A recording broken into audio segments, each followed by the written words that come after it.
It won't be the craziest free agency period for the Memphis Grizzlies. That's safe to say. The full mid-level exception is the extent of what they could work with, but they have the option to not use the mid-level exception at all. They have the option to bring in a $12.2 million target. Damichael and I are going to talk about all that and give you some free agency predictions on this edition of Locked On Grizzlies. It's Free Agency Friday. Let's lock in. You are Locked On Grizzlies, your daily Memphis Grizzlies podcast, part of the Locked On Podcast Network, your team every day.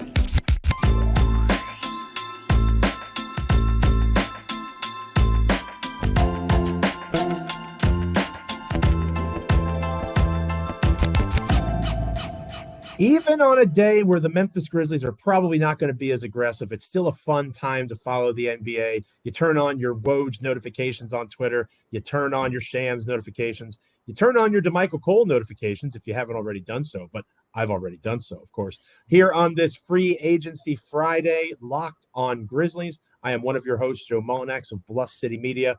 The great Damichael Cole of the Commercial Appeal there in Memphis, Tennessee, Memphis Grizzlies beat writer, is my co-host, and we have got you locked and loaded for a fun Free Agency Friday on Locked On Grizzlies. This episode of Locked On Grizzlies is brought to you by Gametime. Download the Gametime app, create an account, and use the code LOCKEDONNBA for $20 off your first purchase. Last-minute tickets, lowest price guaranteed. We are free and available wherever you get your podcasts. Like, comment, rate, review, subscribe. Check us out on YouTube. All those fun things continue to make Damichael and I and Locked On Grizzlies a significant piece of your NBA and Grizzlies consumption when it comes to content. And Damichael, we have plenty of content to talk about on this edition of the show. We talked about extensions yesterday. Desmond Bane, maybe not quite the max, but still the second highest paid Grizzly in history of the franchise. I think that's a realistic prediction that we kind of settled on yesterday. Talked about Luke Kennard maybe deserves an extension, but still waiting and seeing on that front. This is an extension talk. These are guys that are currently not in the Memphis Grizzlies system, except for maybe whether or not we even need to bring in another major type of free agent. We'll talk about that later in the show. But I do want to start with just some names that, maybe you've batted around in your head, Damichael, that you could see as if Memphis does decide, because they could use the full mid-level exception this year in particular, right? So a one-year contract, and it impacts nothing with the luxury tax. The Grizzlies will be well short of the luxury tax by like $4 million or so, maybe $3 million. So they won't be in the luxury tax. They could bring in a player of that mid-level exception capability. The unfortunate reality of history in Memphis is oftentimes they have to overpay for free agents. Maybe Tyus Jones is the exception to that. But I don't want to remind anybody of Chandler Parsons back in 2016, but you have to usually overpay people to get them to come to Memphis. So when I say mid-level exception, Grant Williams probably isn't coming to Memphis for that, although that'd be cool. It would cost something more. That's just one example. So what are some names, in your reading, your research, your reporting, that you could see if the Grizzlies go the mid-level exception route, they could be searching for as the fun begins later on today? Yeah, so here's the thing. We have to kind of look at when we talk about the mid-level exception. With the situation that the Grizzlies are in now, we talked a lot about it. If they want to use it now, it's probably best to find a short-term deal. Right. I think that's probably the best case scenario, because mid-level exception, I think you can sign a guy up to 3 years. You go, and in this case, that would be 3 years, 37 and a half, 38 million, somewhere around there. You can kind of go up to that number. I think Alex Caruso got a 3-year deal on the mid-level exception. Jay Crowder, when he was with the Suns, got a 3-year mid-level exception deals. But you also can go 2 years. You also can go 1 year. Case of the Grizzlies, one will probably make the most sense. We'll see how they probably know more than we do at this point with Desmond Bane's contract situation and what they'll do going forward around the team. But the way I'm going to approach this, Joe, is guys who you can sign to those 1-year deals. I think that's the best option to look for here. Guys who can kind of restore their value. And one guy that I haven't said yet, I've wrote about a lot of different guys, but one guy I haven't said yet is Seth Curry. I think that's it. If you've been listening here lately, you've probably heard me kind of pivot more toward adding guard depth lately than just upgrading at the forward like everyone wants to do. Well, guess what? You need to upgrade at the forward, yes, but you have bodies there. Bodies at forward is not a problem. Bodies at guard could be a problem. Right now, you're talking about going into the season with Marcus Smart, Desmond Bane is probably your starting backcourt, and potentially starting Luke Kennard as well, as I've alluded to in the past. But even if you don't start Luke Kennard, he's your one guard that you trust coming off the bench. Because John Conchar has played a lot of minutes at guard, but he also plays a lot of minutes at forward, and all those other guys. Zaire Williams plays his minutes at the 3. And David Roddy, Jake LaRavia, these are guys that you could put at the 2 potentially. But again, there's not a natural 2 guard behind Luke Kennard, and we're talking about him potentially starting. In other words, your 3 guys who are probably the most natural shooting guards are probably going to be Marcus Smart, he's a combo guard, Desmond Bane, who's a natural shooting guard, and Luke Kennard is a natural shooting guard. They're all potentially going to be starting. Adding Seth Curry would give you more guard depth. And I mean, I don't got to talk about the shooting. The shooting he's one of the greatest from an accuracy perspective in the history of the game. That's one guy that stands out to me. And then I think you should try to go for one of those high upside guys. I like those type of guys. What about a Cam Reddish? It's a different type of player. That's another one that intrigues me. I won't talk too much on him. And then Austin Rivers is another one that catches my attention. Again, my attention is kind of shifted more on they need to shore up the guard depth, because right now you're talking about if Marcus Smart or Desmond Bane or Luke Kennard gets a sprained ankle, you got 2 guards that you really, really trust like that from a production standpoint on both sides of the floor. That ain't good. I know everyone wants to upgrade at small forward, but at small forward, you got bodies. So that's where I am on potential MLE guys. And I think those are some good options that you probably don't even have to use the full mid-level exception for. I think you're onto something. Later on in the show, we're going to talk about, betting on youth again. And yeah, I think that'll be a point in the conversation where maybe you and I diverge a little bit. I think your logic here is sound in that while I and others may not be comfortable with Zaire Williams, Jake LaRavia, David Roddy as your small forward options, the Grizzlies may well might. And when you're looking at this roster, I think you make a fair point that, especially with Ja out, natural guards, right? Like guys that are 1s, 2s, they can do those things. That is where, numbers-wise, they are slimmer than they are in the front court than they are with the small forward position. So I like where your head's at. Again, I would rather it be a wing, as you alluded to, but I think I'd be okay with what you just described. With all of those options, I'd be okay with Dante DiVincenzo, who is, leaving Golden State. Again, a 1-year, $12 million show me deal. He fills that void for the Grizzlies now as that guy who can come in. If they're going to go smaller with Marcus Smart, obviously, maybe playing that traditional 3 role more.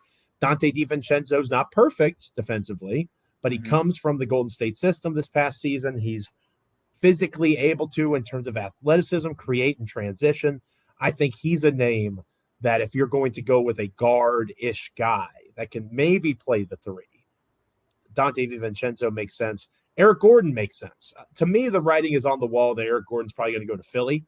Like I could totally see that happening for the mid-level exception. Whatever Philly can offer him, Gordon to the 76ers makes a lot of sense. Daryl Morey being there, all that sort of stuff.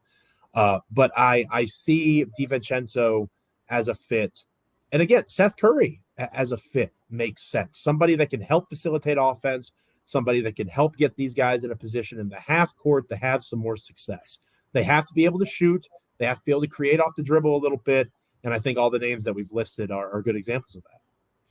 Yeah, and there are more. There's so many guys. Just for a refresher, there are guys who I've been high on in terms of the MLE months ago. Bruce Brown was a guy you remember, Joe, brought up in the second round of the playoffs. And no one was really talking about Bruce Brown like that.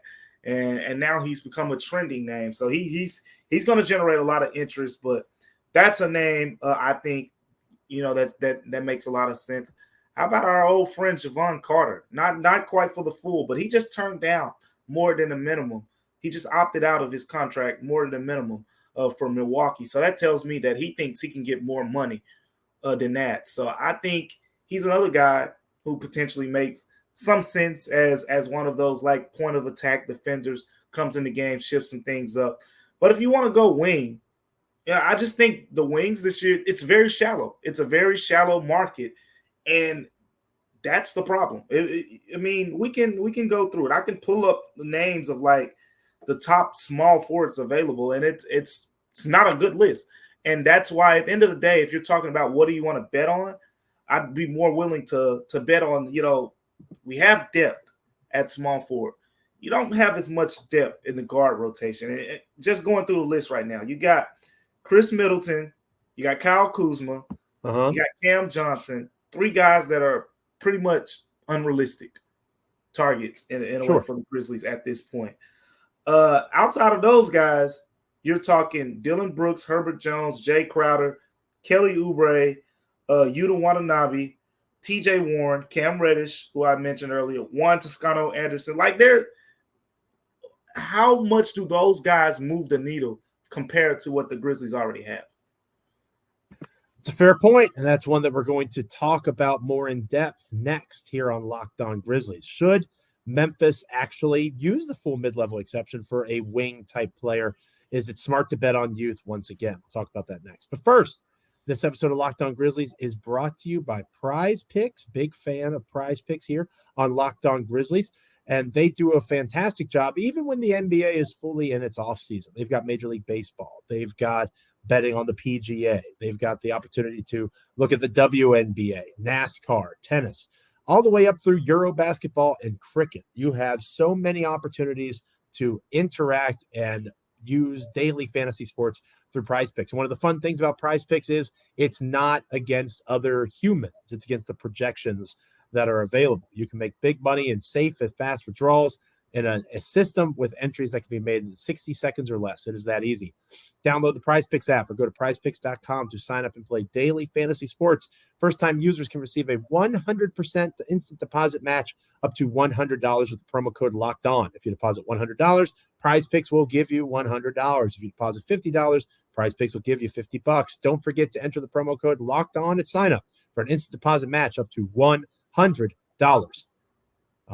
Here we go again. Betting on youth, potentially. Next here on Locked On Grizzlies. Welcome back to Locked On Grizzlies. I am one of your hosts, Joe Mullinax, on this free agency Friday edition of the podcast. End of June edition of the podcast, which is pretty wild when you think about it, Damichael. Next time we're back together on these I had a Freudian flashback on these Locked On Podcast Network. There you go. Airwaves. Goodness gracious. I went back to 2013 there for a second. Next time we're together here on Locked On Grizzlies, it's going to be July. We'll be talking Summer League, all those sorts of things. It's flying by this year in general. And it's been a fun month of June. It's going to be a crazy weekend in terms of free agency deals. I think that your points that you made earlier in the show about using the mid-level exception, even if it's not necessarily the full thing, to increase your guard depth, while it's not what I would do, I think it is what the Grizzlies would do. And I'm curious as to your take on this. I think I know it. Taurean Prince of the Minnesota Timberwolves just became available. They didn't pick up his option. Mm-hmm. He is now a free agent. He found out on Twitter, somewhat ironically. Yeah. Taurean Prince is a 39% three-point shooter over the last couple of years. Taurean Prince is 6'7", has a little bit of length to him. He can play the three, play the four. To me, I see him as someone who can fill the minutes vacated by Brandon Clark. Obviously, you have Santi Aldama, but I think Taurean Prince is more of a three than Santi Aldama is. I think that's a guy, veteran player, that has a good locker room presence that has been reported on. He makes sense to me with the mid-level exception. But signing him could potentially take away opportunity from Jake LaRavia, Zaire Williams, David Roddy. I see it as a one-year signing. If those young guys are performing the way you want them to, Taurean Prince can just get paid riding the bench. or playing emergency minutes every once in a while. So that would be my perspective on it. I like the idea of having that insurance. It sounds like that you perhaps are ready to, once again, bet on youth at the small forward position. I'm willing to listen because I trust your judgment, but I am nervous about that because of what happened to Zaire Williams. You know the old adage, Damichael, fool me once, shame on you. Fool me twice, shame on me. Yep. Here's one thing, and a lot of times when I speak, is you just brought up a good point. Like I'm trying to speak from the perspective of what I think the Grizzlies will do, right? More so than my natural opinion. Like the last segment, I'm with you. I probably go wing when we were talking in the last segment, get a guy for the mid-level exception or whatever the case may be. But I just feel like the Grizzlies, based on where they've kind of drafted guys, who they've put that stock in, drafted all these wings, they're just gonna add depth, to the guard rotation, with Ja being out, having guys who have injury histories and whatnot. But getting back to your question, I love Taurean Prince as a potential addition. And here's my thing too. If you get Taurean Prince, I don't think you're getting him to ride the bench. I mean, he's gonna play. He can shoot the basketball. He's a quality defender. Wouldn't call him a great defender, but he's good enough on that end. He can play the 3, he can play the 4. And he's also a teacher of rebounding, going back to his Baylor days. He can teach you how to rebound basketball. That's a great point. But on a serious note here, I think in terms of betting on youth, would I personally do it? No, because I think it's time to cash the chip in and go for the ship. What I think the Grizzlies will do is say, hey, we drafted Jake LaRavia, we drafted Zaire Williams, drafted David Roddy. We have John Conchar. I know how you feel about John Conchar, but we're talking about the Grizzlies here. This is the guy they extended last year, right? So the Grizzlies say, we have John Conchar. You got 4 guys who can play small forward in a pinch. You got 2 natural shooting guards. And you got a guy in Marcus Smart who's a combo guard. And then you got a point guard in Ja Morant. Then you got some two-way guys, Vince Williams can play 2 guard, but we haven't seen it, in rotation minutes and whatnot. So with all that being said, I'm with you. I like the Taurean Prince addition. I just think with the logjam that they have at small forward, they need one of these guys to break out because it'll make sense for the future. Like, getting back to your point, let's say Taurean Prince ends up being the starting small forward here, which, I mean, I don't think that would be too bad, by the way. If Taurean Prince is starting or whatever, and Jake LaRavia is playing 8 minutes, Roddy's playing 14 minutes, Zaire's playing 12 minutes, guess what? You're going to go into next year with a problem. Zaire's going to have a $6 million club option that you got to figure out. Jake LaRavia and David Roddy, you're still going to be uncertain about those guys taking that next step. And you're going to have a financial problem in terms of Desmond Bane's contract will kick in, as well as Jaws, as well as Jaren's, as well as Marcus Smart getting above $20 million. At the end of the day, this is the year you got to bet on youth just because of the situation. If you're talking just from a raw ability standpoint, I don't know. I like Jake LaRavia, but I'm not willing to say, hey, I think throw him in the starting lineup right now and let him cook. I like Zaire Williams more than many, but I'm not willing to say, hey, just throw him in the starting lineup and let him cook. My thing is, because you've put all of this draft capital into these guys. You drafted Zaire Williams where you did. You drafted Jake LaRavia and David Roddy last summer. You got to find out what you got there, because having these valuable, cheap contracts will matter much more next season. This is your last season where it feels like you can kind of do a test run on what those guys bring to the table. Because next year, you're either cutting bait or you're saying, let's ride. Like, it's none of that in-between stuff at that point.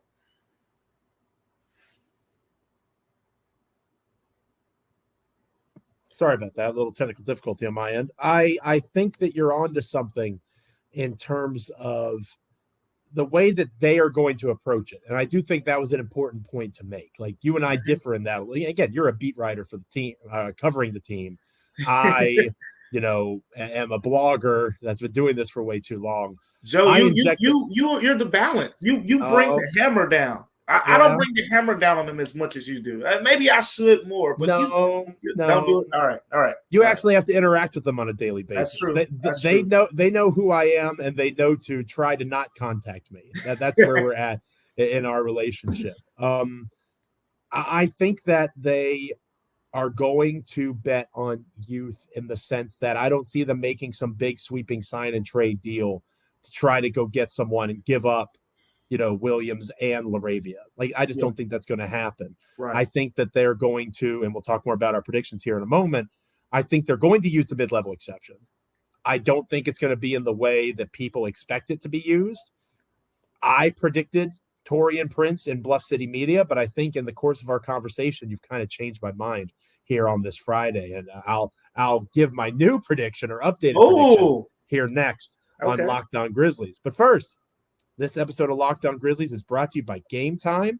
Gametime does terrific work in terms of if you're stressed out about trying to find a ticket for an event, a concert, a playoff game, baseball game, whatever the case might be, it shouldn't be stressful, right? Gametime is the fast and easy way to buy tickets for all the sports, music, comedy, and theater shows near and around you. You get images of seat views, you get the lowest price guarantee, as well as event cancellation protection, lots of flash deals and last-minute tickets as well.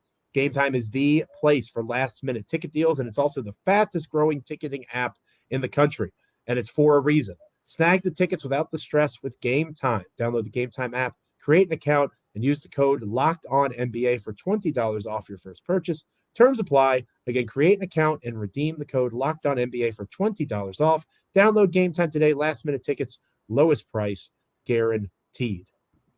Damichael and I go on the record. Again, I already have a Taurean Prince prediction, but I guess I think Damichael might have swayed me a bit. I'm going to give an updated thought, and I'm sure Damichael has some as well. Next here on Locked On Grizzlies. Stay with us.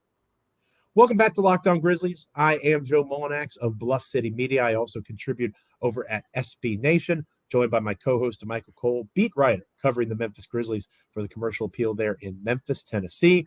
Damichael, we will get out of here, head into our weekend on this. We do plan on having a July 3rd episode of the show, but we'll see where the 4th of July kind of takes us. We'll talk more about that on our Monday edition of the podcast. Damichael, I'm curious as to your prediction. I'll allow you to go first.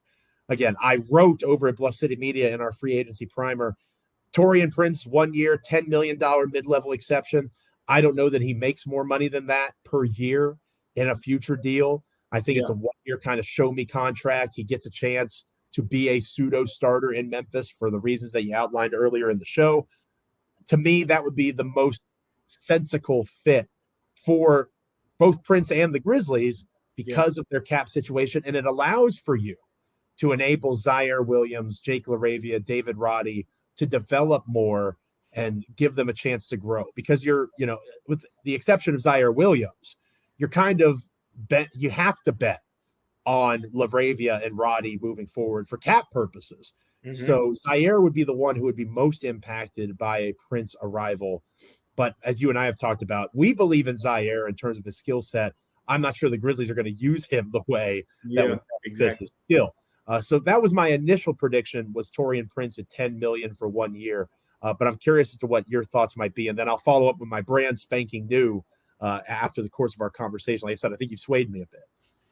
Brand new, huh? I can't wait to see what you come up with. I'm going to throw a name out there that we haven't talked much about. This was a guy that I talked about leading up to the trade deadline a decent bit. And it's a former Vol. It's a guy who's come off the bench and averaged double-digit points in multiple instances. But it's not a guy you're probably thinking of off the top of your head. It's a former second-round pick. It's Josh Richardson. I think Josh Richardson makes a lot of sense. Again, he adds the guard depth. He's a versatile piece because guess what? Everyone wants to know, can this guy guard threes? Can this guy guard threes? Josh Richardson can guard threes. He's 6'5". He has nice long arms. He can guard point guards. He can guard shooting guards. Career 36.5 3-point shooter. Had a great defensive season, but he's always been known as someone who can get after it on the defensive end. He can also score the basketball. He can shoot it better than a lot of the guys that the Grizzlies have already, had in recent years.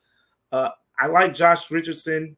For one, I think he's a guy that you can actually obtain on that 1-year deal, because at the end of the day, it has to be a guy who says, yeah, I'm cool with signing a 1-year deal. Like a lot of these guys that we talk about probably don't want 1-year deals because they have some leverage. Josh Richardson is a guy I can see, at his age, where he is in his career now. He's in that point where one more bad season, he might be going overseas. He's got something to play for.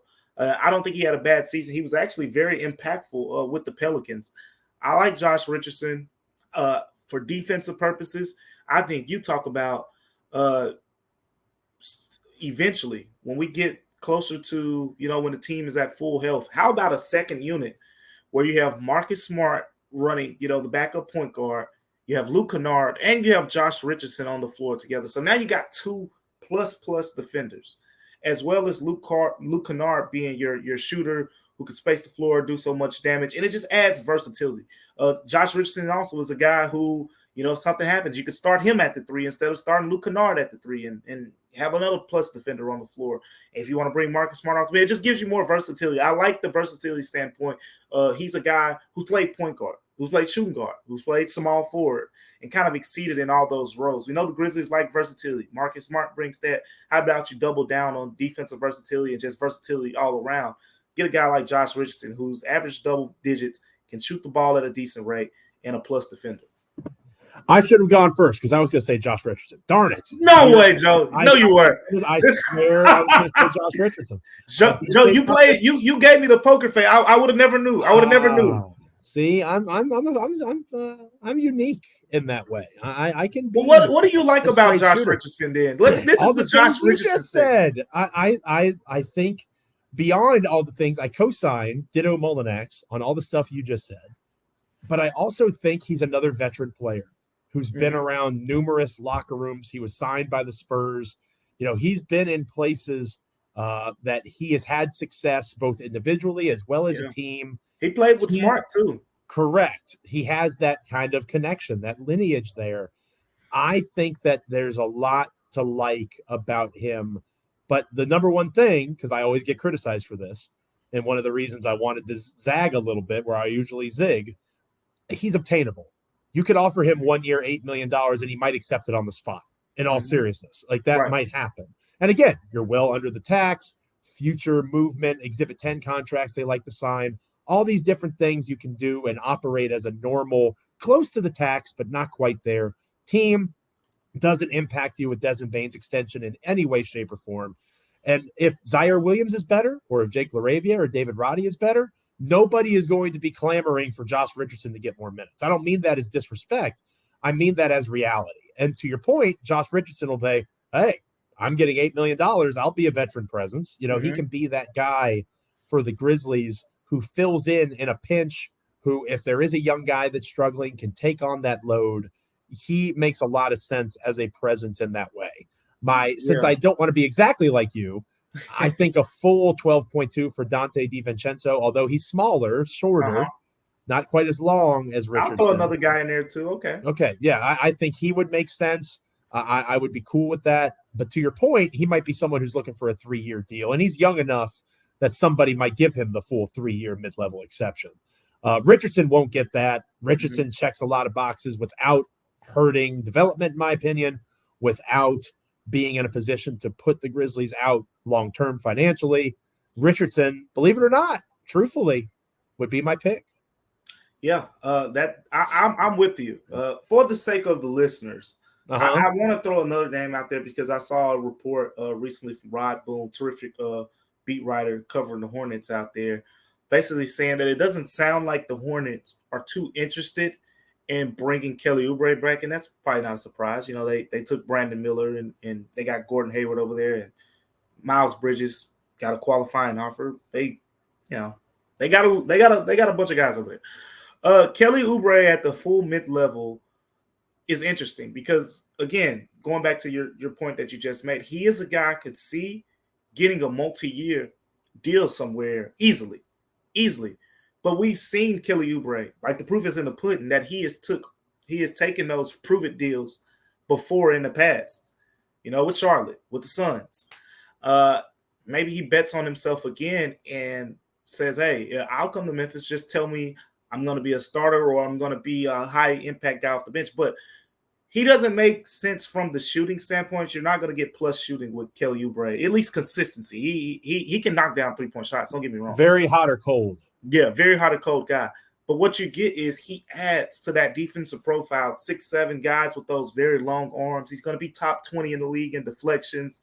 He has that defensive profile where you put him on the court with Jaren and Marcus Smart, and you can have some fun. Transition with Ja and Dez and whatever the case may be. That's a sneaky one to keep an eye on. I like that choice too. And to be honest with you, all the names that we've mentioned, DiVincenzo, Prince, Oubre, I'm not quite as high on Oubre, but you kind of said you weren't either. That was just another name you're bringing up. I would be okay with just about all of them. And I think that's a fun place to be at, right? Like if the Grizzlies came out and signed a Plumlee brother, maybe then we're like, whoa. Plumlee? Yeah. Like, why? But most of the options that are realistic for the Grizzlies, they are not good enough or bad enough to make you go, that's complete and total trash. Like, I don't see them messing this up, even if they only use half of the mid-level exception to bring in a Seth Curry or an Austin Rivers, someone like that. Are you really going to argue over bringing in a veteran guy who can play 10 minutes or so for you, and once Ja Morant is back, maybe doesn't even have minutes on the floor?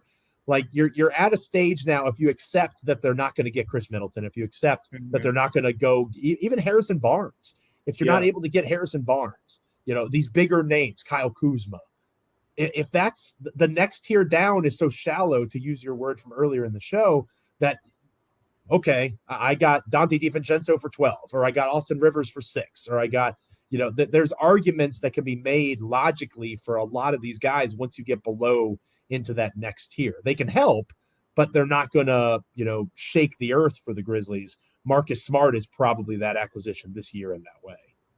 Yeah, I agree with you. I think, and that's where, we are. I know people want to hear the flashy names. They want to, trust me, I want to hear the flashy name. Yeah. That's what I want. Yeah.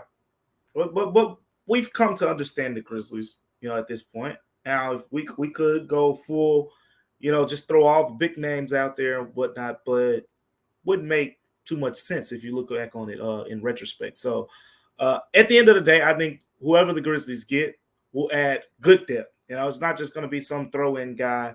It's like, what in the world are they thinking? They're just going to get someone who could potentially add some good depth to this team, whether it's at the forward position or whether it's at guard or whether it's a big man, which would be concerning, but we'll address that if it happens. No Plumlee brothers. That's the only thing I ask.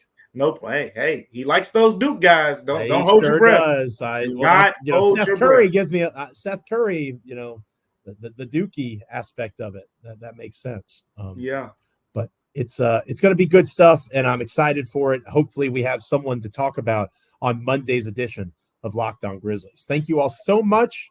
However you're checking out the show on YouTube, wherever you get podcasts, like, comment, rate, review, subscribe, all those fun things. We are proud members of the Locked On Podcast Network, your team each and every day. We've had a very successful June. Partner, I want to say this is the first month where we went, bell to bell every single day, weekday in the month of June. I believe we had a podcast. So shout out to Damichael, who covered for me a couple of days there a week or so ago. We're doing a good job as a partnership, living up to the mantra, your team each and every day.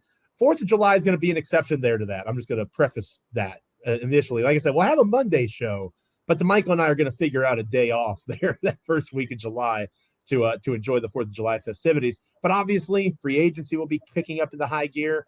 We'll have Summer League, hopefully a roster to discuss, an official one.